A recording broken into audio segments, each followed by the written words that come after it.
welcome to What Do You Think of This? We are revisiting the best things from our past to let you know whether they are the best things for your future. For sure. I'm Jeff Abiad. That's Josue Escobar. What's up, everybody? Josue, we got a special guest with us today. We do? We do. Who? Well, you tell me. This is the first time I'm meeting our guest. Yeah, this is David Green, my pal David Green. What's up, everybody? He is our at Fairfax Church, where we both work at.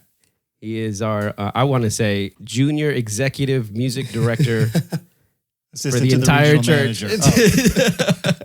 Something like that. Yeah. He covers everything musical, organizational for our worship team. Okay. For the main worship center and for our students ministry. Okay, yeah. Alongside CK, who's our worship pastor. And you had mentioned when we were talking about watching this movie. Yep. That David has a really specific connection. Yeah, I mentioned the podcast. I mentioned what we're watching, and he's like, "I've seen that," and I'm like, "What? You're too young to see Believe it or not. How old are you, David? Again? I'm about to turn 23 Okay, tomorrow. that was my question. So, what generation is that? Are you on the low end of millennial, or are you into Gen Z? I'm technically Gen Z. Okay, I'm like one of the first Gen Zers. I don't know like the exact year that starts, but I know I'm Gen Z. So yeah. Which is crazy to me. I love it because we have brought the perspective of Old men. Let's call it what it is. And I'm like, this will be fun to have a younger person's perspective on something for us is like super nostalgia, but apparently for him too, right? Even though he's younger. I'm really pumped. Which is cool. But also, and we'll talk about this in a little bit, even with our kids in the room, there are some references in this movie that were a little over my head. So I'm curious what you caught. And then we can talk about what our kids caught. Even watching it all over again, there was a bunch of stuff that was way over my head. So I want to just start this off today by just talking about back in the day when you first saw this movie. Yep. Totally. Because I think I shared this last time and maybe not in full detail, but the first time I saw this was at a sleepover birthday party. It may have been junior high. It may have been like sixth grade. The two movies, I remember a couple of things about this party. One, sleeping like on the living room floor with a bunch of guys up late at night and watching this movie and Hot Shots Part Deux. Hot Part Deux. D-E-U-S. Hot Shots. Which one was that? It's Charlie Sheen. Oh, another. Is that another hockey movie? No. Oh, no. It's like a spoof, like an action movie spoof, like Rambo. Charlie Sheen. Okay. Okay. Well, anyway, my point is, I was, a little conservative guy. We didn't watch a whole lot of stuff in my house. Yeah. Definitely not this. And that one was even more. And I was to my parents, I'm like, we should get these movies. And then we got them and then we got rid of them. Oh boy. Yeah. It didn't last long. Awesome. The first time I watched this movie was with my cousins. Yeah. Like, I don't know if it was like a birthday party or Christmas, whatever, but it was like in the basement of my cousin's house. We put this movie on and he had already seen it. And he was older. He's like my brother's age. Yeah. So he's 5 years older than me. And so I was probably, I don't know, 9 or 10 or something like around then.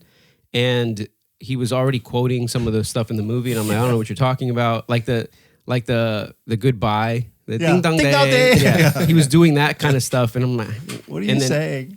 So it's one of those movies that, the all of those little things just stick with you. The stupid like little kid stuff sticks with you, and then now watching it back, the older stuff, I'm like, "Oh, what?" Yeah. So David, how did you come across this movie? It's fantastic question. So similar to Sway, I don't remember all the details, but I was probably about the same age, like probably around 10 or 11. And I just remember at that age, I had two really good friends of mine in my K through 8 school that would quote the movie all the time. Similar thing, right? And the one that they would quote the most often was actually the "Lend me your ears," and then they would reenact that. And so I was like, "What is it? What are they talking about?" So I kind of similar to your story, Jeff. I think it was a sleepover or something. We were hanging out, and my buddy Will was just like, "We got to watch this movie. Like, we got to watch this movie right now." I'm like, "Okay." And so we watched it. And he had two older brothers and they were kind of a military family. So he just was watching all kinds of stuff. I remember watching like Saving Private Ryan with him at the age of like 7. Like it was like crazy stuff. At 7. Yes, it was crazy. So this was not like an uncommon occurrence. But anyways, we watched the movie and similar thing. There was a lot of stuff. When I went back and watched it last night, a lot of stuff that I was like, that's in there? I do not remember that at all.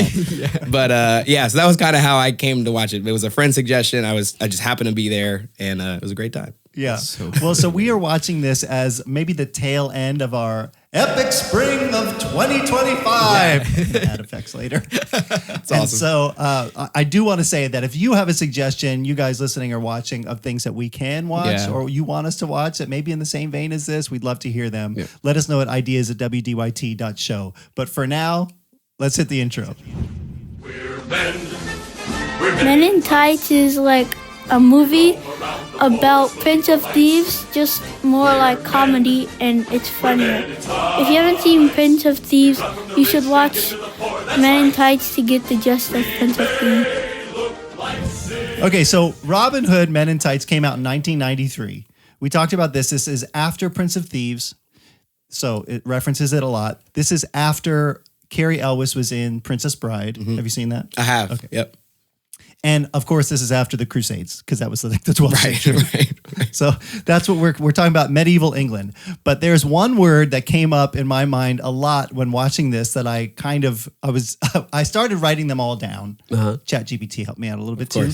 The anachronisms in this movie. So an anachronism is when something shows up that's not of the time period or place. It just doesn't belong. And there are so many. So I thought a good way to introduce this for maybe people who haven't watched this in the basement of another junior higher's house, that this would be a good way to introduce you to not just Robin Hood, but Robin Hood Men in Tights. Yes, sir. Okay. We are men. We're men in tights. Tights. I was waiting for that. Okay. So you're just going to tell me what one of these modern things showed up. I have multiple choice, but if you guys can get this without the multiple choice, we'll call it 2 points. Okay. Yep. First question. What modern item saves a sheriff's life after a duel? Somehow the sheriff, he was going to die, but his life is saved, but it's because of a modern item. Oh my gosh. What part of the movie? It was at the end, right? The witch gave him something. I don't remember what it was. Oh, dang it. Was it just a pill? Was it just like modern medicine? Yeah, and then he starts glowing. Yeah. I have this one simple thing that can save your life, she says. You want multiple choice? It wasn't a pill? Why can't I remember what it was? I can't remember either, but is it like a innuendo into like Viagra? No. I thought about that. Right. No. Right. Because she was ready. Here's multiple choice. A portable defibrillator. Oh my God. Not that. B, a heart-shaped stress ball. C, Lifesavers candy. That's what it is. Yeah, That's what it is. It can save your life. It can save your life. It's a little right. lifesaver. Oh I missed that. Yeah. I totally missed that. All right, 1 point. 1 point. That's hilarious. What tool is being used in the castle, likely due to castle renovations? So what modern tool do you see in the castle that was likely there because of castle renovations? Jackhammer. Yeah. A pneumatic jackhammer. It was not used for renovations in the movie. It was not. Hold on, my dear. I'll be back to finish the... Robin! Okay. Question 3. Awesome. During the speech to rally the villagers, Robin does an impression of what historical figure? Oh, Robin. I looked this up because it sounded so familiar. It's Winston Churchill. You're right. That's right. Yeah. He comes out that this is one of those references that as a kid I did not get. Yeah. I know he's referencing something, but I didn't know it was Winston Churchill. You know, it really helps, and I was going to save this for later, but I rewatched this movie with the commentary, and it's Mel Brooks commenting on the entire movie, and there's so many of those things that went over my head that he talked about and unwittingly explained. Of course. And I'm like, oh, okay. It made the movie a little bit better for me this second time around. Sure. And we'll talk about it, but this is one of the things about this movie that I feel like makes it, for me, more rewatchable. Totally. Is every time I go, I didn't see that before. Yeah. Right. Yeah. Right. Yeah. And it feels like slower paced than I remembered, and I think that's part of rewatching it. You're seeing things that were there that you didn't catch. Yeah. Yep. Totally. Question 4. Which famous figure is name dropped when Blinken mishears something? Abe Lincoln? Very good. Did you say Abe? Why is it Abe Lincoln? Hold the reins, Blinken. The part that you mentioned about the speech that Robin Hood makes, and he makes all those guys fall asleep. There's a couple of things in like one of the actors in the front of the line there, the Merry Men, is Dom DeLuise's son. Oh, really? Yeah, and when Dave Chappelle comes and does his part, Is Malcolm X? he's doing it Malcolm X, but he's doing it as Denzel Washington doing Malcolm X. You're right. Which I didn't. So, like, I never layers. watched that Right. until college. Yeah, you're right. So many layers. It's awesome. Stuff you like wouldn't know. No. So, yeah. Question 5: How and why does a chew pause mid sword fight or mid fight? It's not a sword fight. Mid fight when we first meet. Oh, Chew. because people think that he sneezed. He said "achoo," and they're like, "Bless you." Oh, that's it. But that's not the one. You're I was talking about thinking when of. he's like time out. Yeah. But then I can't. Oh, But he says something. dang it! What do you have to do? He had to do something. At the very beginning, oh man, Right. They start doing praying mantis, right? yes, Right. yeah, And yeah. it's wah, and then he's like time out. Time out. You know that's Dave Chappelle and the other actor. What's his name? Cary Elwes. Cary Elwes. It was their idea. To do the Was it really? martial arts. The martial arts. Of course it was. It just felt like the natural thing to do. Yeah. Okay, this is an old school cultural reference from the 90s. Okay. That he does that I feel like you had to be there to get it. Huh.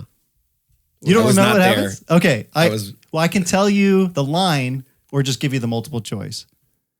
Give me the line. He says, time out. I'm running out of air. Oh, right. And then he bumped up his Jordans. Oh, that's right. Yeah. Do you remember Pumps? Yes, man. What other awesome. movie was it that I thought it was this movie, but there's another movie where they make fun of the Jordans, the Air Jordans, the pump, and they pump them up so much that they just blow up. Oh, I don't What know. movie was that? Were they Yeah. Jordans that you pumped? No, they weren't Jordans, I don't think. Because But I remember them, they were everywhere. They Some were of them had Nikes, though, I laces, think. some Oh, of they them were Nikes. didn't. It was like this modern, like, why don't we put air in shoes? We're still doing that. Right. Walk on true. air. I don't know. It's not natural. Awesome. Time in. Time in. Okay. Question 6. We'll give you 1 point for that one. Great. Prince John says Robin in disguise looks like which historical figure? This is one of my favorite. I know lines. this, so you know it. No. When they're at the archery Yeah, contest. yeah. Mark Twain? Yeah. Oh, yeah, that's right. Is that Mark Twain? It's awesome. Which I don't know if kids are still reading. Forgot about that. I read it when I was in school. Yeah. Which was not that long ago. I just know that Dave Chappelle, like 2-3 years ago, got the Mark Twain Award. Okay. So Did he really? Did Cary Elwes come out with a bow and arrow and a big nose? What is that award for? I don't know. The Mark Twain Award. I don't know. She's But it getting was old. at the Kennedy Center. Yeah, I do know that's a thing. Yeah. Good for him. Okay, last one. What modern safety feature appears during Robin's escape from the castle? What modern safety feature? Mm-hmm. Man. When he's escaping, like in the beginning, when he's Yeah, escaping he from... comes, he crashes the banquet. All the knights surround the room. He knocks them all over like a string of dominoes. Yeah. And he leaves. And he grabs a rope. He goes, tugs out. He goes, right rope. Right rope. And then he swings on it. Right before he swings, you see something there that doesn't belong. Oh, an exit sign. yeah. Eva actually pointed that one out. So did Lucy. That's funny. awesome. That is All right. hilarious. 2, 4, 5, 6, 7, 8, 9, 11, 12 points out of 14. Guys, Let's you did go. amazing. Let's go. Da, da, da, da, da, da, da, da. Okay, so let's talk about. I feel like before we really dive into the plot of this movie, Yeah. the pop culture impact of this at the time we saw it Yeah. was sort of a big deal. It was for me like a gateway drug into other Mel Brooks stuff like Yeah, this. for sure. Does any movie like this exist today? I mean, today? Like Today, today? right. Like You know, that's being 'cause- made today. Because I feel like it's so very specific, like comedy. It's like this is all for laughs, Right. But I'm enjoying it. But it's nobody's. Every character is really one dimensional. Yeah. Right. Like kind of like Scary Movie was like that, but even that's old now. It's older. Yeah. Yeah. That's the early 2000s or late 2000s. Anyway, so I would say, and we talked about parodies last time. This Really? kind of like opened the door Yeah. for a lot of that. I think it's unique because it's very endlessly quotable. Yeah. And I think it also existed way after the fact. Like I didn't see this in theaters. You didn't see it in theaters. Right. I did. You know, it's just like on DVD. Like it was on Yep. my iPod. Yep. And now it's just still on my. I will still watch it. It just works like that. Yeah. So It's like Spaceballs, but that's a Right. that I don't know what it was about that era of time, and Mel Brooks just getting all these movies out like that. Yeah. It's wild. So really quick, David, give us just a couple line summary of what this movie is for somebody who doesn't know, Robin Hood. Yeah. Even though we talked lore. about it, Right. or this version of it. Just what happens in this movie? Right. So if hopefully you're familiar with just Robin Hood in general, right? There's a guy in the forest of England who supposedly steals from the rich and gives to the poor. But in this particular movie, there's a lot of other details at play. And essentially, Robin Hood, he escapes from some Arab land, returns to England. And Jerusalem. But they leave us in Africa. Right. It's a long way to England from Africa. Right. Yeah. And then So on what's the up with map, that? and this is the other thing, my daughter was like, he's going to swim all the way from there to England. Right. You must go now, or you miss the tide. All right, sorry. Right. No, you're good. So he's actually returning from the Crusades, where King Richard is also at. And while King Richard's gone, his brother, Prince John, has basically taken the throne in not a good way. Yep. And so Robin Hood is trying to usurp his power, restore the rightful throne to King Richard, and he brings a bunch of friends along the way to do it. There's some love interest with Maid Marian. He's a smoothie. Definitely a smoothie. Yeah. And so it's just a bunch of chaos in the midst of all that trying to happen. And it's a very, very funny time. Yeah. So we talked about this. You may not have seen this for a while, and you just rewatched it last night. I want to know what surprised you on the rewatch when you came back to it. You came armed now with a lot of facts from Mel Brooks. Yeah. But when you rewatched it, was there anything that jumped out right away that you're like, oh, wow, I didn't know that was there. I didn't see that before. I didn't remember. Oh, there was tons of stuff I didn't remember, but the thing that like took me back was how kind of slow and just like cheesy the jokes are.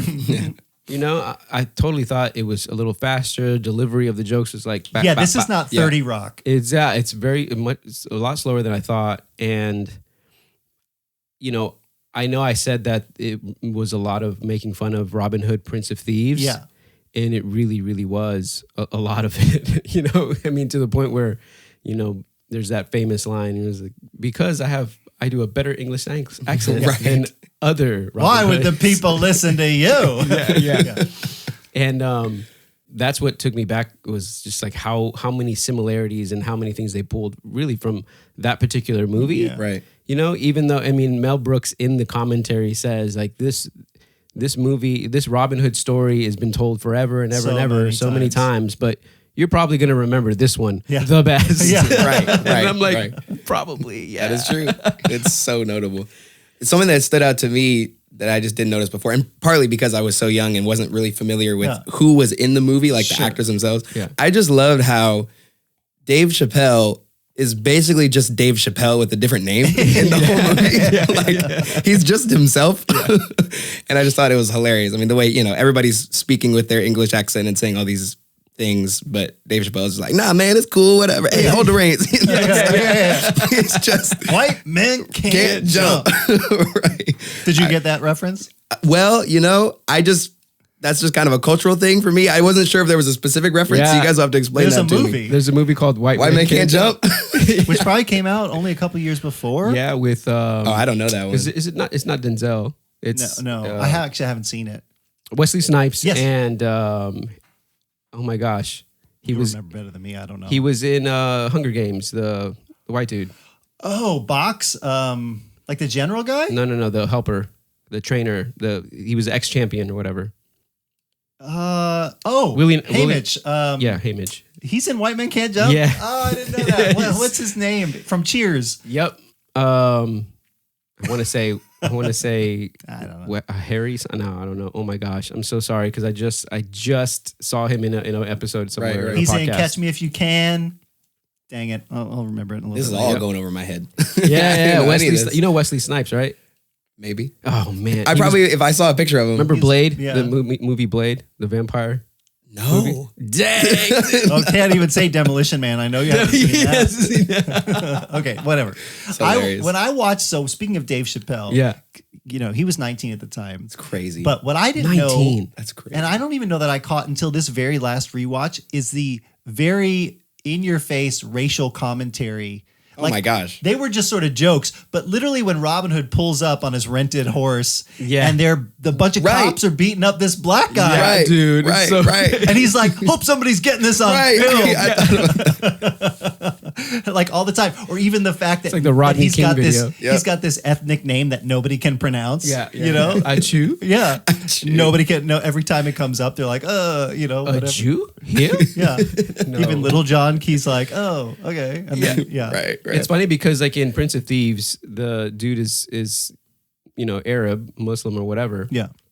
And Morgan Freeman plays that character and has a, you know, Arab accent and all that, whatever. Have and you seen Prince of really Thieves, funny. David? So that was what I was gonna say. I have not seen that movie, so I'm missing some context. It's so funny because now if you do go back to watch Prince of Thieves, you're just only to think about this movie. Gosh. Yeah. I gotta go back and watch it. Because even the dungeon scene in the beginning, everyone's got the beard and you need the attire before you go into the dungeon. This is the point of this podcast. We ended our Prince of Thieves episode, and I think I was like, rewatch it. And that's why you said no. No, you said it doesn't hold up. It doesn't hold up. So here's another person in the room with us. David's never seen it. Yeah. Does he need to watch Prince of Thieves? He if you're interested in like knowing like why they pulled these things, whatever. What That's why we watch movies movies, for the historical accuracy. Yeah, why they're making fun of some of the things they're making fun of. Go watch the movie. Right. I say it's 100% worth it. Okay. Sorry. Go ahead, Josue. But yeah, no, I don't know what else I was going to say about that. But yeah, this the beginning scene of the dungeon. Morgan Freeman, you were saying. Oh yeah, with Morgan Freeman. And Dave Chappelle doesn't have that accent or whatever. No, he's an exchange student. I totally thought, that's right. And then even the Go Find My Son from Prince of Thieves. No, that's not in there. No. That's not in there. It's the same guy. Yeah, at first I thought, where's Dave Chappelle show up? When I first watched the movie, I'm like, wait, I know Dave Chappelle's in here and he plays. I thought he played that guy who broke out, because in Prince of Thieves he breaks out with him and he takes him along with him for the journey. Right, got you. But in this movie, it's like, no, here's my son. Go find him because he's over there in England. Yeah, exactly. Like, oh, okay. Okay, so what stuck out for you guys when rewatching this? What are the moments that really popped for you coming back that you love about it? You know, I completely forgot about the chastity belt thing. What? It completely... That's what I was asking you if you're going to watch with the kids, because that's the part where I go like, Right. Yeah, dude, it caught me by surprise. You know what's so funny about that? That's like, you know how young I was when I watched it. That's like the one thing I remember about the movie. As a junior hire, I was like, chastity belt. that was a moment where I'm like, my parents are in the room. I'm like, nope, shouldn't have watched this. Right. I'm like, dude, I don't know why, but I'm watching this, and then Maid Marian is in the tub. Oh my singing. gosh. Oh, and he does that. Where is the one? Yeah, but he does that stupid gag where the camera busts through the glass. Yeah. He's like, and I love doing that. Mel Brooks' commentary is like, I love doing that gag. I know it might not be funny for other people, but I do it in most of my movies. So funny.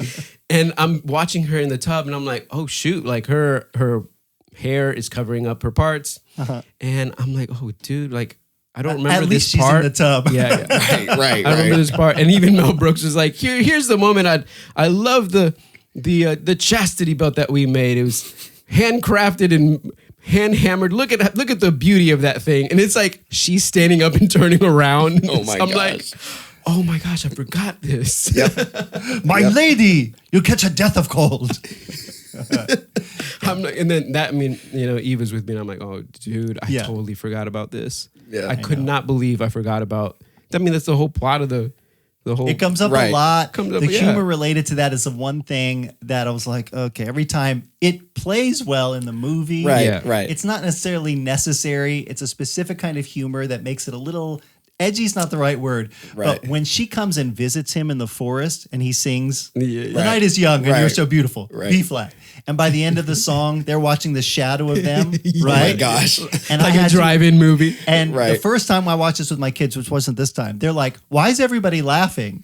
At the end when his sword comes and I'm out. like, oh, they think he's gonna, stab her with his sword.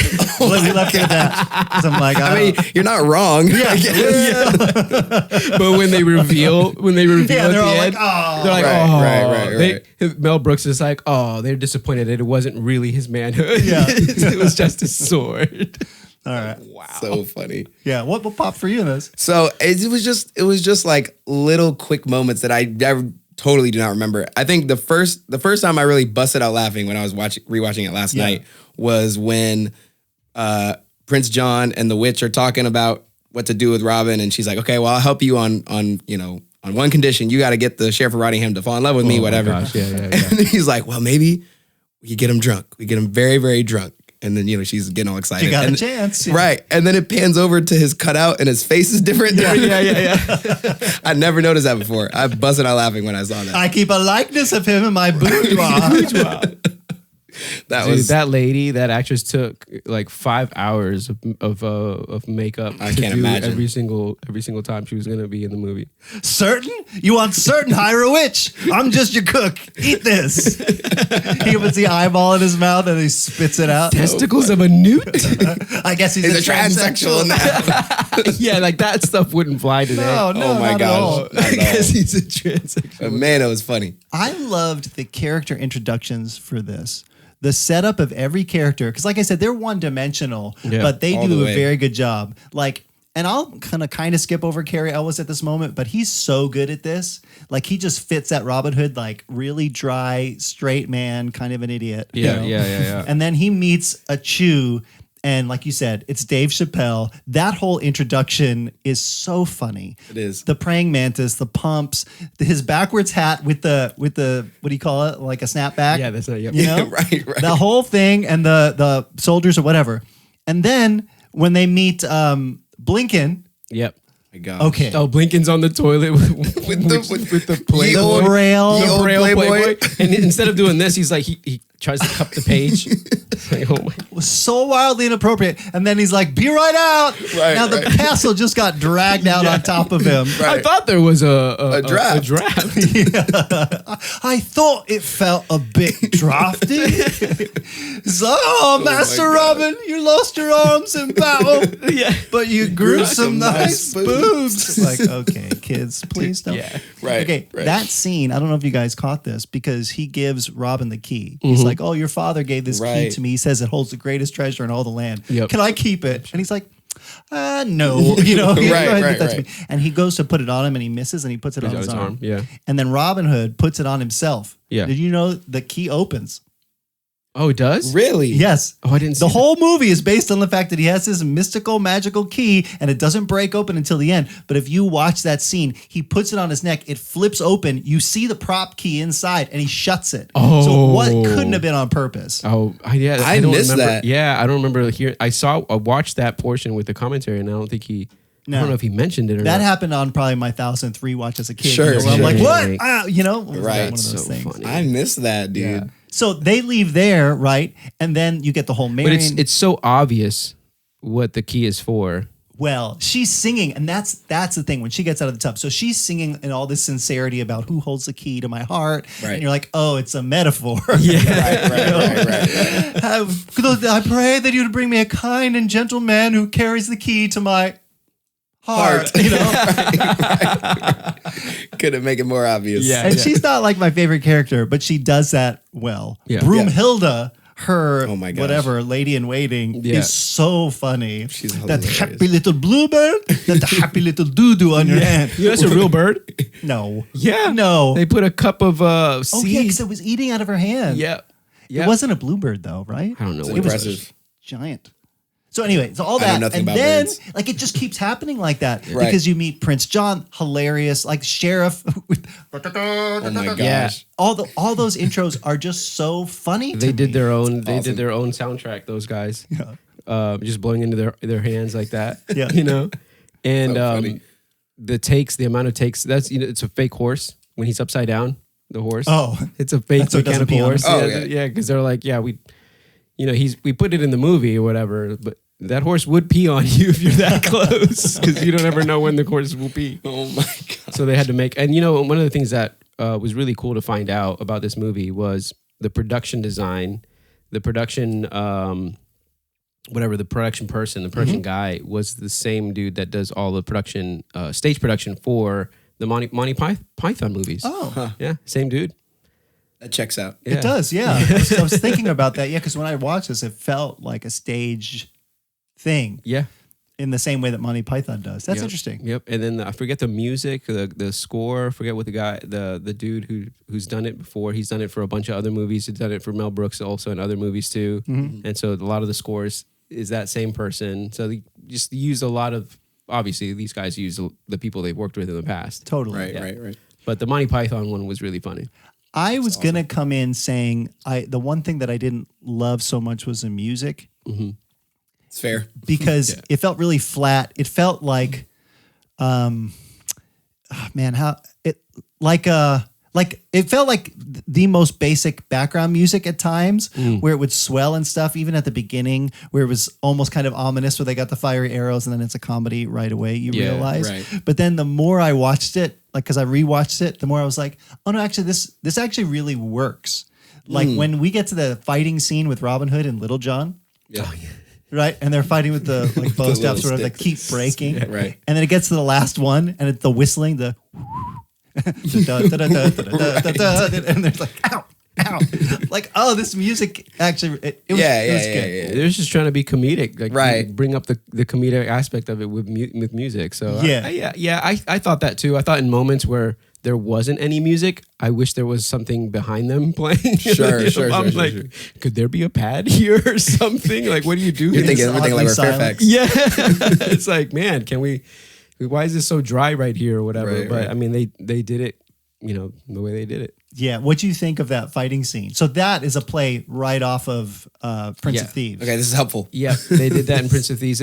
So that bridge scene over water supposedly Ain't exactly the Mississippi. yeah, it's supposedly in every single like version of Robin Hood. Oh, where he has to cross the water specifically? Yeah, and I don't know if Blazing Saddles. Have you seen that movie? No. Okay, so there's a scene in Blazing Saddles where they go through a toll, on a road, and it's like, you idiots. There's like prairie on or desert on each side. You don't have to go through the toll, and like it's a big issue that they had to go through a toll. So that's what he was like parodying. Also, is like you could just go around. But It's not it's that the principle. critical. The principle of the thing. A toe's a toe, and a roll's a roll. Yeah, so If it's we really don't fun. get no toes, we don't Get get no no rolls. rolls. I made that up. He was so proud of himself. But yeah, it's funny because he's making fun of the movie and other Robin Hood, stories. Yeah. Yep. And he's also referencing another cultural movie that was His pretty own, famous. His own. right? Yeah. Genius. Yeah. He does that again, like later on when he does that, like walk this way. Oh yeah, that is Right, in right. every single one of Mel Brooks' movies. He Everyone. said. Oh, I he didn't know says, that. if you guys Is it watch really? any of my movies, I put that line in every single one. I'm like, oh, okay. That's awesome. Walk this way. And he, as a character, because he's obviously Jewish, there's a lot of Yiddish words that he and what's the name of the guy who plays Prince John? When he comes in with the wild boar, Because and he's actually a Jew. throws it on the table and he goes treif. And I Treif, guess yeah. that's a word for like not. I was wondering. Not kosher, yeah. I was wondering what that was. Okay. Yeah. Now I'm an old man. We watch these things with subtitles, and I didn't do that back then. I did that when I watched it too. And every once in a while, I'm like, oh, I had no idea. When he comes in, Friar Tuckman, and he sees all the guys in tights, and he's like, Fageless? Fageless? I didn't know that was even a word. Oh no. We're straight. We're straight. Can we talk about the subtitles for a second? Because there was one moment where it was actually, we mentioned it earlier, when Robin Hood is doing all his many goodbyes, au revoir, ciao. But it's funny because it writes all the, I don't know if you noticed this, depending on what platform you watched it on, but for mine, it wrote out all those goodbyes. Okay, Goodbye, adios, ciao, whatever. And then when he said ding dong, it just said speaks in Chinese. Yeah, exactly. Which probably means he doesn't. Right. Yeah, he does. He's Yeah, not actually it's not saying anything. Chinese. That's hilarious. I was like, wow. But some of the stuff that goes over your head is like when Maid Marian comes into the palace for like that, after he brings the boar and all that stuff, and she comes out, she's walking down the steps, and some person says, good Bastille or something like that to you or whatever, like nice Bastille, whatever day, whatever. Right. And it's Cogni, whatever, that means cities, like good cities, but cities rhymes with Oh my gosh. Really? Yeah. Wait, was that a Mel Brooks That was- point? Because on Yeah. my subtitles, it literally said lovely breasts. That's what mine said. Well, Yeah. yeah. So That's what mine said. If you listen to the commentary, he's like, we added that. It's a Cogni thing, and they like to like rhyme their words. Yeah. It means cities, which rhymes with. Yeah. That is so funny. I didn't watch it with subtitles the first time, So that's stuff you don't get unless you get the commentary. Exactly, dude. I'm like, oh gosh, there's so much in here that it's just so layered. Yeah. And even some of the jokes that don't land. Yeah. Like, when he's in the tub and they're like blowing the bubbles. Right. I said, blow. He said, yeah. He's like, yeah, blow. And they blow harder. He's like, no. I meant blow. Like, get out. Yeah. In the commentary, he's like, yeah, that joke didn't land, but I left it in there. Yeah, it was fine. Stupid joke. Right.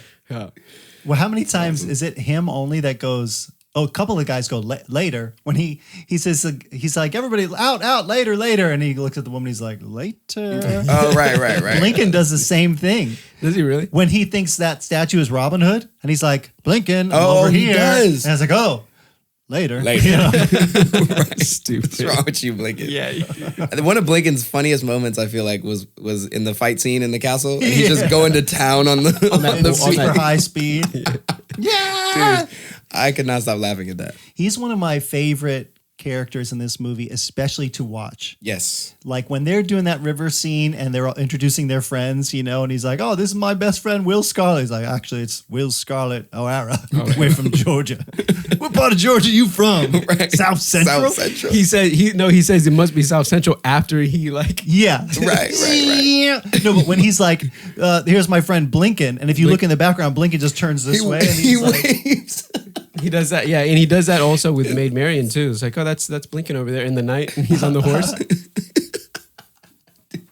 He's constantly, so if you watch funny. him, like he just when they meet Friar Tuckman for the first time, and he's like, "Oh, will you share with us your wine or whatever?" And they all go to get the barrels, and Blinken just goes off into the shrub, to the brush. Yeah. Constantly, I love watching him in this movie. That one was really funny too. That when they introduce him, the memorial, and he's like, "I do circumcisions. What are those?" Oh my gosh. I'll take 2. And he's like, "So what I do?" And he takes a carrot. And I just nip the tip. And you're like, and Dave Chappelle goes, "Oh, I already got that." Is it Blinken that says Christian? Well, no, the subtitle says Christian. So what does he say? I thought he said question, and we went back and watched that 3 times because I'm like, I'm pretty sure he just says question. And if you watch his lips, I'm still pretty sure He says question? Yeah. But the subtitles say Christian. Christian. There's He's like subtitles. Christian. Like, It's funny. On the commentary, Mel Brooks said he did that like 4 or 5 times, and one of the times the carrot tip like hit him in the eye. Oh my gosh. too bad they didn't keep that. I know, right? And he had like a bunch of letters. Well, a letter from somebody who was like offended by the curls. Oh my gosh. Because they were attached to his hat. And they're like, they were offended they by were it? offended by it. Oh, but that's the joke. I know. That's the joke, dude. People get offended. I'm surprised they weren't offended on anything else. Right. Just don't watch the movie. And then he's like, maybe I should work on a younger audience. Oh my god. It's another joke because they do it to kids. They do it to babies. I thought you were talking about the commentary. Yeah. That's so crazy. It was funny. Who was a surprise standout for you in the cast? Oh, man. That's a good question. That's a good question. I say this because I have one very particular person in mind. So while you guys are thinking, I will say that Dick Van Patten, who plays the abbot. Oh, hey, Abbott. I hate that guy.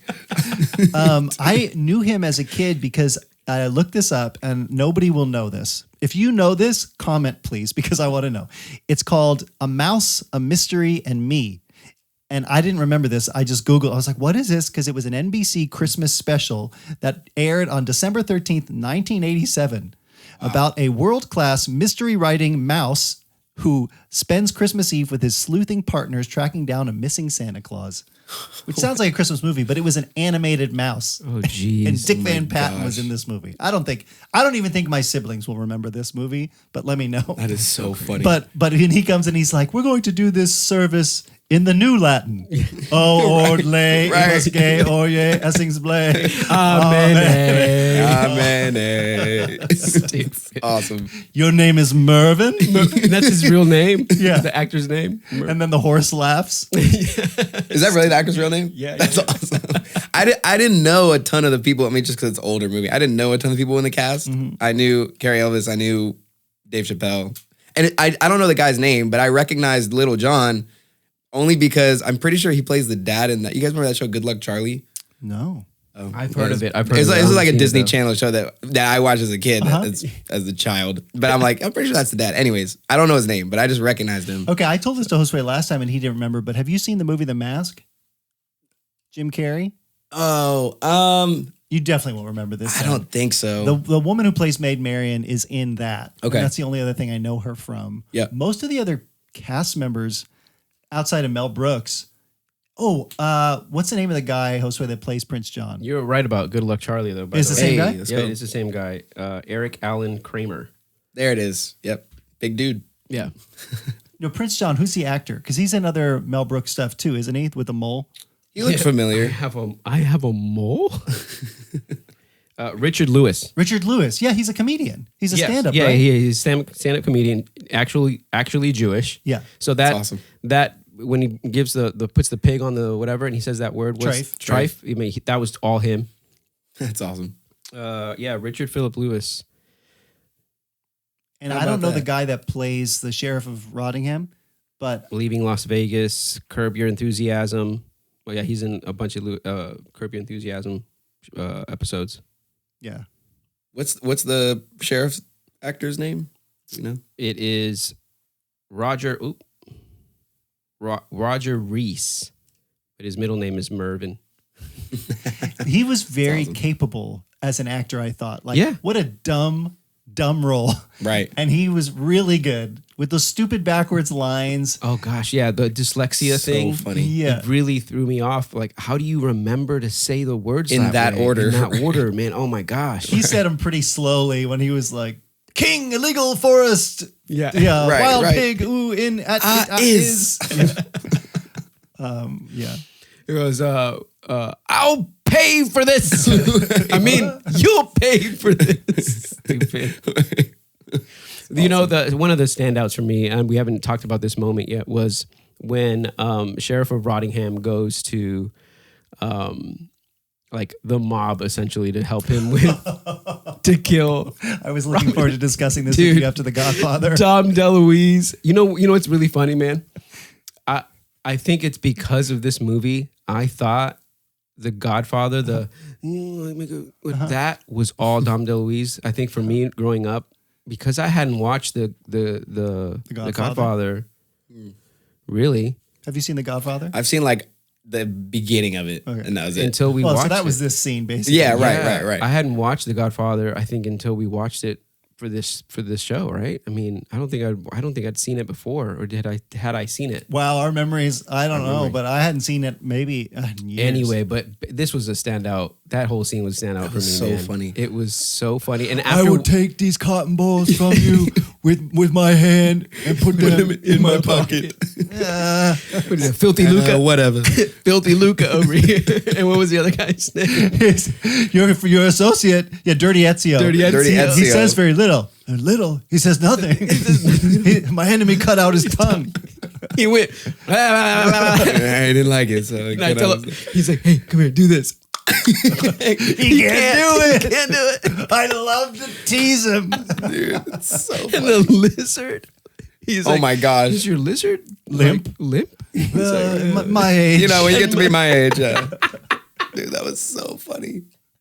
I feel like the actor the plays the Rottingham guy, whatever, Roger Reese, he's just there and he's observing them play that out, and he's just like, I'm enjoying this as much as everybody else is enjoying this. Right. And Dom DeLuise does such a great job with that accent. Yeah. I mean, after watching The Godfather and now watching that portion, I'm like, oh, dude, this is hilarious. Thank you for inviting me here on the day of your daughter's wedding. We didn't even have our meeting yet.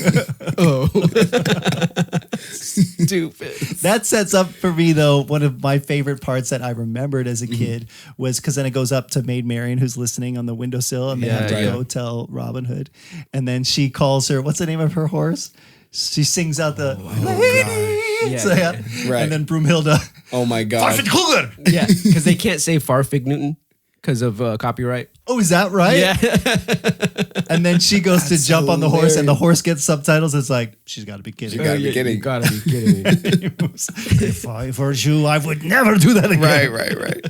I love so that part. funny, dude. Yeah, that's a standout. I think even though Dom DeLuise is not in the movie, other than that part, that was standout. Yeah. That was so good. It was so funny. What are the quotes that you guys come back to from this movie? Are there any other ones that we haven't hit? Oh man, I've always loved Achu. A Jew here. I another thing I did not notice the last time I watched it was at the very end of the "We're Men in Tights" song. We're Men in Tights, yada, yada, we're Butch. Yeah. At the very end. Yeah. That caught me off guard. I was like, oh, that's funny. Mel Brooks wrote that entire song himself, the lyrics for that song himself. I believe Of course it. he did. Yeah. Yeah, it sounds like him. When Achu is on the spy tower and he falls down, and then he's like, I can see. And he runs into a tree. He's like, nope, I was wrong. I was wrong. He was, I mean, I think that guy was a really standout guy. Yeah.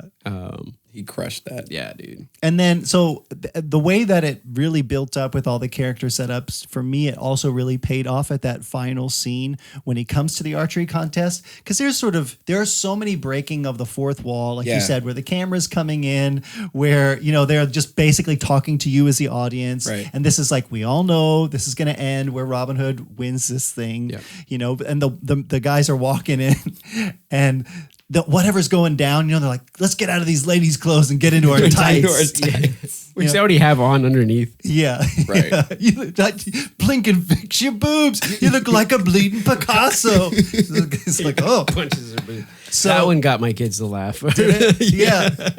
So then they do the whole archery contest, and then Robin loses. Right. Because he does this big reveal and he loses, and they're hoisting the other guy up. He's like, wait, I'm not supposed to lose. And it's like, let me look at the script. Yeah, and they all pull Everybody out pulls out their script. My kids were like, what? What in the world? They all have scripts. And then he gets a Patriot arrow, right? Yeah. The giant thing. And then the guy, of course, hits his bow because that's Robin Hood. And then that arrow's got a mind of its own. But it goes through the audience and they all do the wave. Yeah. Right. And it goes through the king's seating area also. Yeah. But the bit, and I guess this was before that, where it's like, Robin's got another shot. Right. Quick, let's give him the chop. So dumb. Where's that from? Well, it was like the Braves, the Atlanta Braves, wasn't it their thing for a while in the 90s? I don't know. I don't know that. And so many sports teams, I feel like They they do do that that now. The Chiefs do it. I mean, I know the Florida State, like the Seminoles, they do it all the time. Yeah. So I don't know I don't know the origin of it, but it's a big I thought sports they thing. put the Yeah. kibosh on it now because it's kind of racially insensitive. But then bring it back. I remember in junior high that being a thing, like Right. like Totally. basketball games or whatever. Yeah. Right. Let's give him the chop. Let's give him the chop. Hey, split Robin's arrow in twain. Why did they say that? Twine. And then awesome. so then he grabs that whole bit where he grabs Marian because he marries her. He makes him marry her. Yeah, that's right. She gosh. to get Robin out of it. She's like, I will never give you my heart or my soul, only my right. body. And he's like, I respect that. That's cool. Well, yeah, he's like, I will do the most disgusting thing ever. And then you see the Prince John is like, what would that be? Like, you dirty I'll fool. marry you. The line. So in the commentary, this is crazy. The Mel Brooks, the original line was going to be, who gives an F? Which part? For that, when she says, wait. you may not have anything but my body, or you can't have my heart, whatever, that he was supposed to say, who gives a F? Like, Oh wow! What? I don't think that would have played as funny for me. I don't think so either. I'm really glad they didn't do that. I respect that. That was the right call. Yeah. That's the right call. I can't remember how the wedding goes, but I do. The line that I remember is when he hoists her over his shoulder, and Achu's like, "He's taking her to the tower. He's going to defile her in the tower." You're right. He's Deflower gonna in the deflower her in the tower. Wait. Did we say who was your standout actor or character in this? Oh gosh. I mean, I could pick a number. I would probably say Blinken, or honestly Don Giovanni. What's the dude's name? Dom DeLuise. Dom DeLuise. Yeah. I mean, that was just the funniest moment for me in that moment was when he takes the cotton balls out, Yeah. but his voice doesn't change. Oh, I know. Yeah. So he's like, because the sheriff was like, I can't understand a word you're saying. And then he's like, I'm sorry, I went to the dentist. Let me take these cotton balls out. And just keeps talking the same way he was talking. Yeah. That was so many layers. just so good. But yeah, dude. And then we're getting. I mean, I guess we're getting towards the end here, but like the in the tower, he's like, consider this foreplay. Oh my my gosh. That's like, whoa. Way over my head as a child. Exactly. Me too. I don't know what that is. I didn't look at my kids. That's a You were normal just thing. locked. Yeah, whatever. I'm just like, I'm not. Hopefully, you don't ask me what foreplay is. Oh my don't gosh. point that out. Yeah, that whole bit was a little bit like. They didn't hold back. In Robin Hood, Prince of Thieves, the dude is going to do this. He's doing the same thing to Maid Marian? Yeah. Like, and that's more of a like, I don't know, more serious movie. Sure, you say, sure. whatever. Yeah. And you're about to like, yeah. Anyway, In that case, it was Totally Alan Rickman, Okay. and the witch character was his apparently mother, which I just found out, and he wants That's to right. like have basically an heir. So it is. It's like again, it's pulling right from that movie. it is. Yeah. Wow. But the that's crazy. jackhammer was unique, and the chastity belt It's an everlast. was unique to this. And the sword fight though kind of plays on the same. I stuff. love how they say the sword fight scene. You know, Yes. it's the scene. Right. Yeah, and what did he say? Did he say scene or did he say segment? Or not? Yeah, you think he does say scene. Yeah. Prepare. This is the sword, the sword fight Yeah. scene, whatever at the end. And it's funny that they like make fun of themselves Oh yeah. Right. in this because they know like this is the scene in this movie that it happens. Right. Parry, thrust, Thrust. good. Good. No, so the other anachronisms in this movie, I made a list of a few of the extra ones. There's tin fruit on top of the dummies when they're Oh, that's training. right. Yeah. There's Oh, a can of like yeah. V8. There's a can of like Dice. Campbell's soup. Yeah, exactly. We said the exit sign, the Malcolm X speech.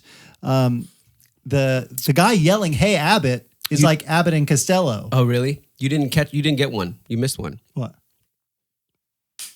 Oh, the clapper. The clapper and Oh it turns my off the light. gosh. It turns on the light. Do you know what the clapper is, David? I mean, is it just Clap on, clap off. The clapper. is it just a light that turns? I mean, I've seen those. That was like a thing. Yeah. Okay. Yeah. If you were like, I remember being homesick in the 90s, watching The Price is Right or something, Yeah. and there would be those ads on. Wow. You can have like pretty cool. a light fixture that turned on and off based off you clapping. I wonder if anybody ever bought it because that couldn't work. Especially, there's so much noise in my house. The lights would be on and off all the time. The amount of time Siri responds when she thinks I'm talking to her, forget That's it. so funny. No, the lifesaver candy we did, the timeout to pump his sneakers, but the actual act of timeout. Right. Yeah. Right. Like, Of course. Like that would even exist. You know what didn't exist also was the wedding song, the march, the intro. Oh, da-da-da-da-da-da-da. Yeah, whole that thing? it didn't that wouldn't come about 300 years later after the Crusades. But how about how he closes the gate with Yes. Oh, yeah, Right. yeah, yeah. Like the garage door. That was pretty funny. What about? I had a question about. I wasn't sure if they were actually trying to reference this or not. When I can't remember who it was that was talking about the relationship between Robin and Maid Marian. You know, Robin of Locksley and Maid. What's her last name? Like Bagel. Or Bagel. something? Were they talking about like a Lox bagel? Yes. Yes. Locksley and Bagel. Right. It was meant to They were be. meant to or be. I whatever. was like, oh, that's funny. Probably also was not a thing at that time. Yeah, exactly. Yeah, bagels and logs. Oh my gosh. And then, of dude. course, he references his other movies. Blazing Saddles. Yep. A black sheriff. Yeah. Worked in Blazing Saddles. The other ones, I guess, and I've never seen History of the World Part 1, but I have seen Young Frankenstein. Yep. And yeah. There is many things like a that. character in the movie. I'd have to look it back up again, but he's in Young Frankenstein, and he is in this movie also. And his middle or last name is Frankenstein. Which is funny. Frankenstein. Yeah. Wow. It's like, yeah, we didn't make that up. That's his real name. Oh, Anyway. really? Yeah. Come on, parents. Crazy. Yeah. Do better. Do better. All right, well, let's talk about what we think about this. Yeah. What do you feel like this movie... Wait, we didn't even talk about the very, very end. Oh, were you talking about King Richard? King coming Richard back? comes in Oh at the end. my They get gosh. married. He wants to do the deed, and then I object. but what's the caretaker? Her caretaker's like, no, Broomhilda. Oh, no, no ding ding, without unless you- the wedding ring. Yeah.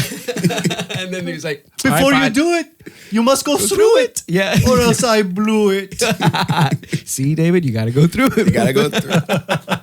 Lessons learned from Robin Hood. So they go and they get married, and he's like, "There's anybody here that objects?" And then King Richard objects, and it's freaking Professor Jean-Luc X, Picard. Jean-Luc Picard, Professor X from X-Men. looking super young and tall. Right. And he goes, but first, I have to kiss the bride. Kiss the bride. And he kisses her. And then Mel Brooks is like, it's good to be the king. It's like, and then his voice cracks like, no, you may marry him. Right. Here's your knife, sword, whatever. Oh yeah, that's right. Yeah, because what does he say to him? He says, he says father, I think. Oh yeah, he said rabbi, father, whatever. rabbi, whatever. So he gives it right back to him. Like, here's your knife, sword. It's good. Whatever. Oh, when he calls out, we need to get married in a hurry, and he's like, oh, I got one last customer, and you hear the guy, yeah, that's right. Yeah. Yeah, that whole bit is really great. That whole ending scene is so good. It's a great way to wrap it up. And then at the end, when is it after the credit? A little bit of the credits. Yeah, he's trying to open the lock, and the lock doesn't. The key doesn't work. Darling, you're not going to believe this. It won't open. It's what? Call the locksmith. Call the locksmith. That stood out in my head before watching this as a kid. I remember the call the locksmith part. Yeah. Awesome. And I was just waiting for this part to happen. And I'm like, oh, it's at the end of the movie after end. like the very first parts of the credits. Yeah. Oh my gosh. And then the music, and at the end of the credits, they re-sing the song like in all these other romantic movies. Prince of Thieves does this, all of them did, but with like new people singing it. The guy with his Marian. Yeah. You know? It's awesome. Dude. All right. It's So good to be the king. So where did it like do it? You hit the right spots for you guys. Like, what did this movie do well? What did it get right, do you think? Oh my gosh. Because I think a movie like this, and we kind of touched on this, it's kind of hard to tread that line where this is stupid. This is absolutely stupid, but funny. Is it? Yeah. At first, okay, so I'll be straight up honest. I watched this movie and I thought, man, I think this is pure nostalgia. While you were watching it? Yeah, and then I watched it again with the commentary, and I'm like, this is so much funnier. And I think it's one of those things where, like, once you start to understand some of the higher jokes that go above your head, once you understand what they meant to do, then it's funny to you. And you can kind of forgive like the slower pace or the really campiness of it, or the cheesiness, campy kind of dumb lines. Or for like the stupid stuff with like the kid who acts like Home Alone, right? Like that. And like that's so gotta go home now. Right. Getting dark. So funny. It's like the dumb stuff like that I'm like, okay. Or like when he's underneath the horse and he rides away and his head hits the ground and he's like, ooh, ah. And, that's Mel Brooks doing that part. Oh, no way. Yeah, and like that's so dumb. Mind the big rocks. But when you find out it's Mel Brooks and not really the dude, you're like, okay, that's funny. Right. It's that kind of stuff that at first I'm like, like, man, like some of this stuff got really old. And then once you understand some of the stuff behind it, you're like, oh, okay, it's not bad. Right. No, I feel you. I feel like it's one of those movies where obviously you've got to have the sense of humor for it, right? Like I think there's, I think about like my fiance probably would not like this movie. She's never seen it. How did your wife feel? Because I feel like it's like a guy kind of sense of humor. Right. I mean, I am curious. How did your wife feel about it? She didn't watch it. She didn't watch it. Oh, really? She was at Bible study, guys. She's a woman of God. Amen. We love women of God. I was introducing my kids to some. It's like when I watch The Godfather, they're all at church, and I'm like, oh, I guess I watch The Godfather. It's so funny. When else are we gonna do it? What would Julie say? Like she would just keep saying over like, this is dumb. This is dumb. And it's like, I think it's just one of those things. I know for us, we just have different senses of humor that overlap in some ways. But for this kind of stuff, this movie for me is right up in the ranks with like Airplane, Napoleon Dynamite, like all those kind of things, right? Like where it's stupid, but it's just funny. And I personally, I love that kind of stuff. Yeah. So I feel like for me, it holds up. And obviously, I mean, I'm a lot younger, but it does hold up for me because it just touches on those very specific funny things, the cultural references, the silly lines, in the middle of whatever's going on, all the little details, breaking the fourth wall and all the gags in there. I just think that stuff is funny. So it holds up for me, but I know it's a specific kind of taste and a sense of humor. I also feel like maybe similarly to Monty Python and kind of what you're saying, even with the Mel Brooks tidbits, there are things that if I pay attention, pay off. And I like that about movies. Right. Yeah. Look at that. Oh, it's really chock full of stuff like that. The quotes, the exit sign, the whole thing. Right.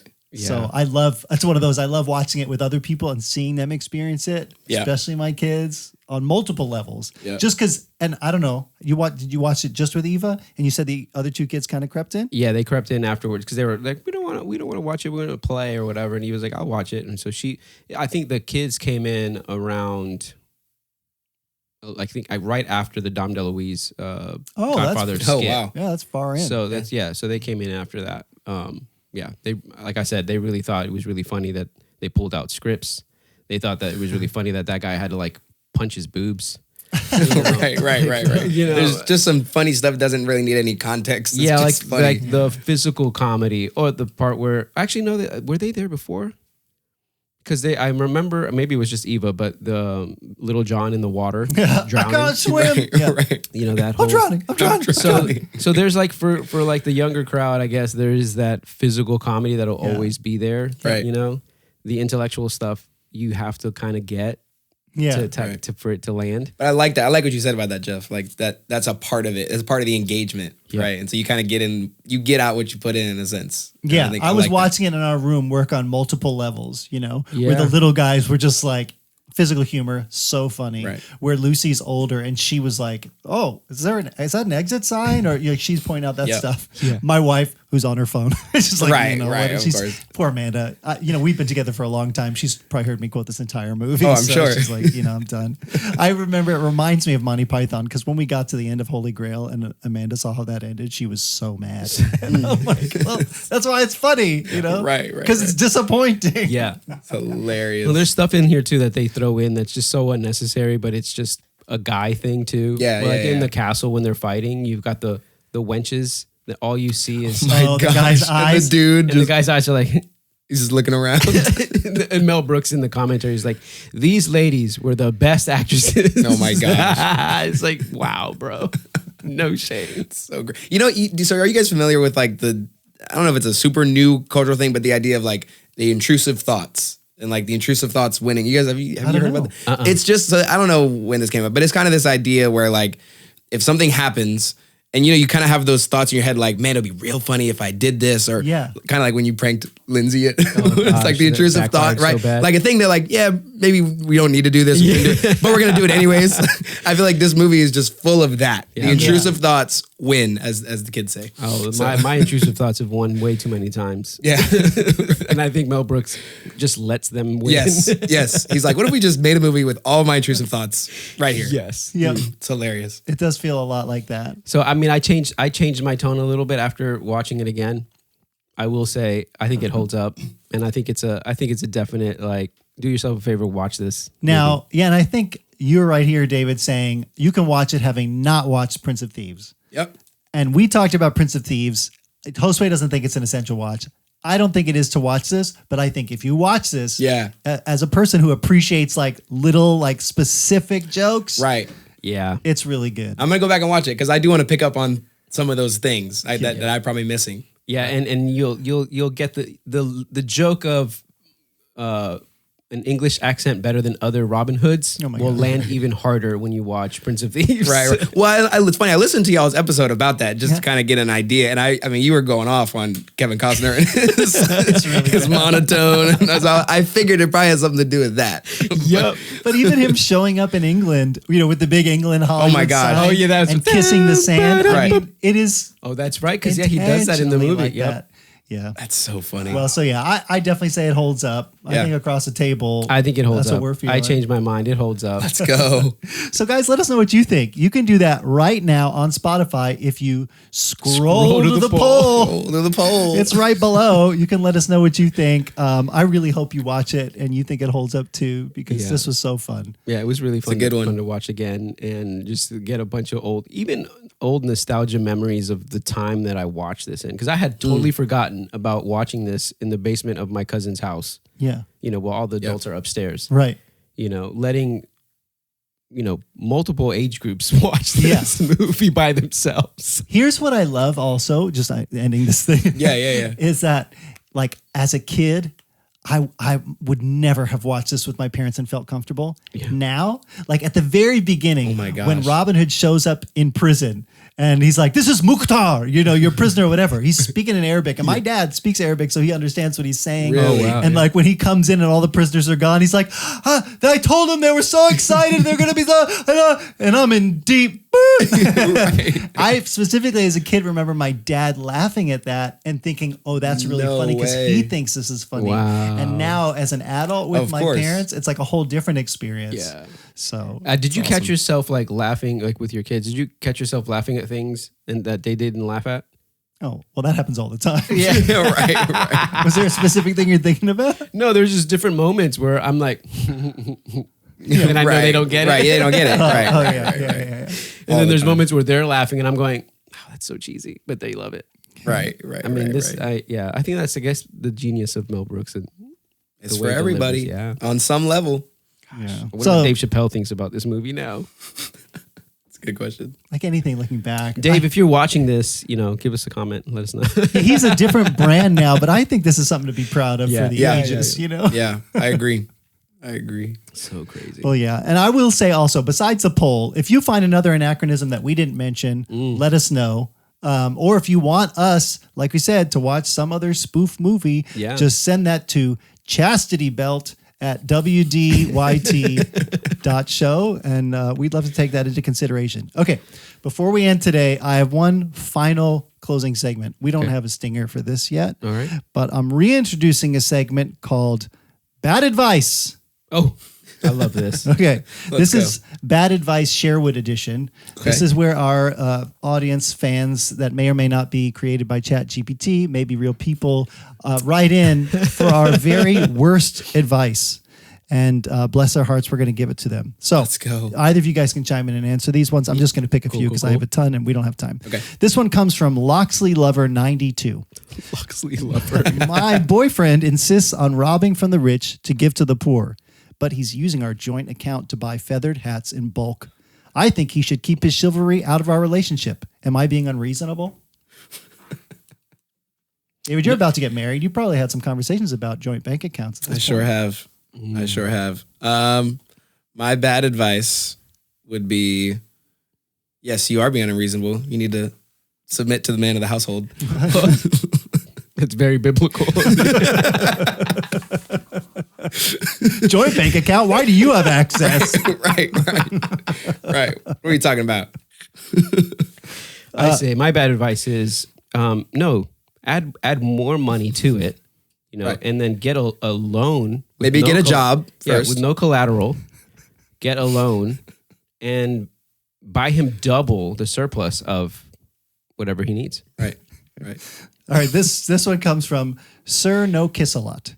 My date said she'd only kiss me if I win an archery tournament. I got second place.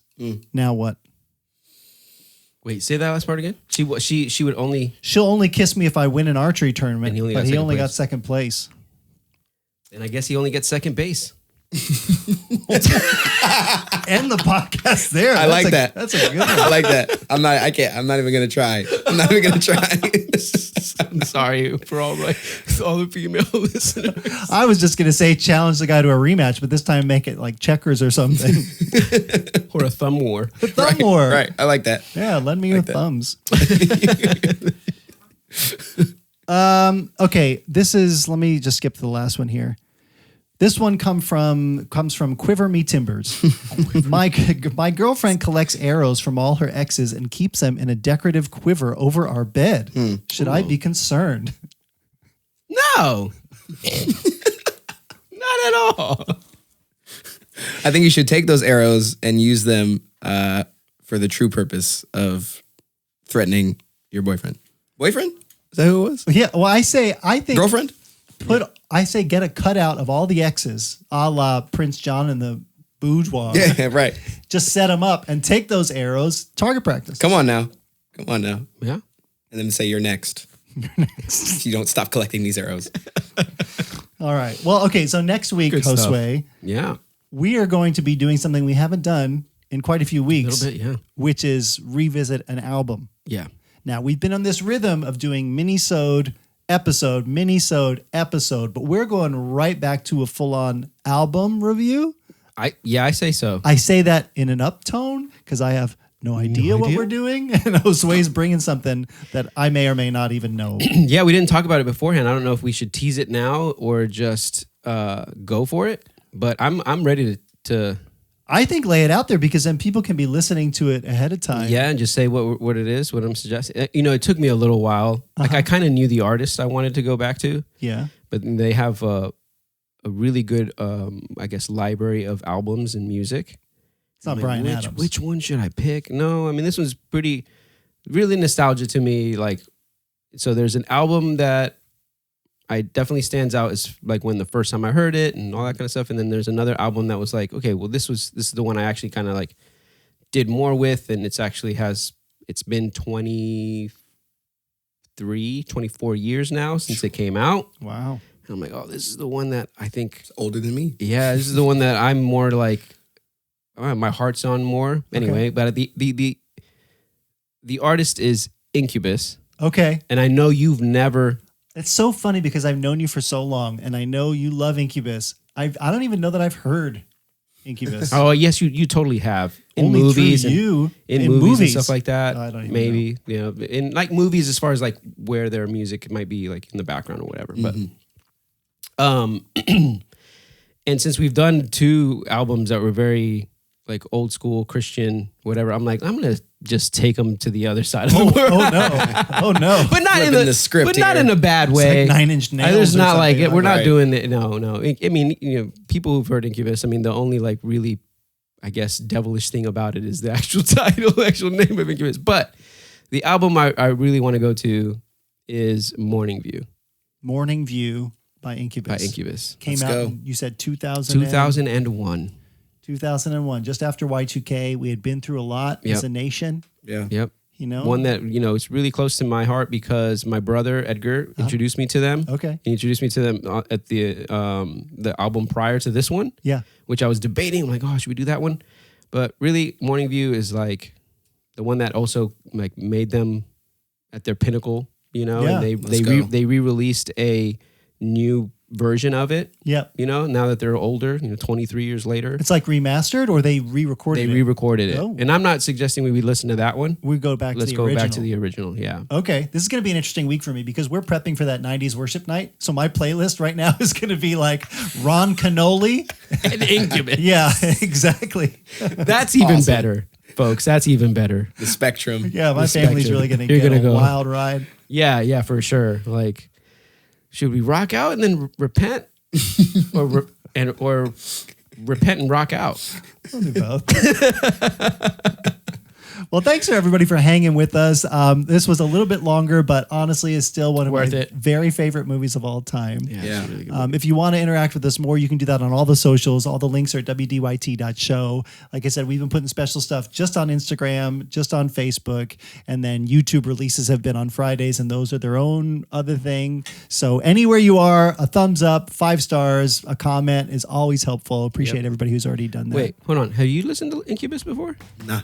Ooh, maybe you should. Go check it out. I'll be listening Once to y'all it. plug it on the You'll podcast. be commenting. Yeah. You'll see my comment in there. Oh, well, all right, folks. This was fun. Yeah, David, thanks so David. much for being here. Thanks for having me, you guys. It's a been lot to blast. just jump into the studio. You're our second ever guest on the podcast. Let's go. I'll take that all day. It's awesome. Appreciate you guys. And it's got this curly hair vibe. It's been Jimmy, now it's been David. I think we're sort of setting a precedent. Yeah, the next person, if they have straight hair, we're just going to curl it for you. Make them get a perm before they show up. All right, everybody. We'll talk to you next time on What Do You Think of This? See you guys. Peace out. Peace.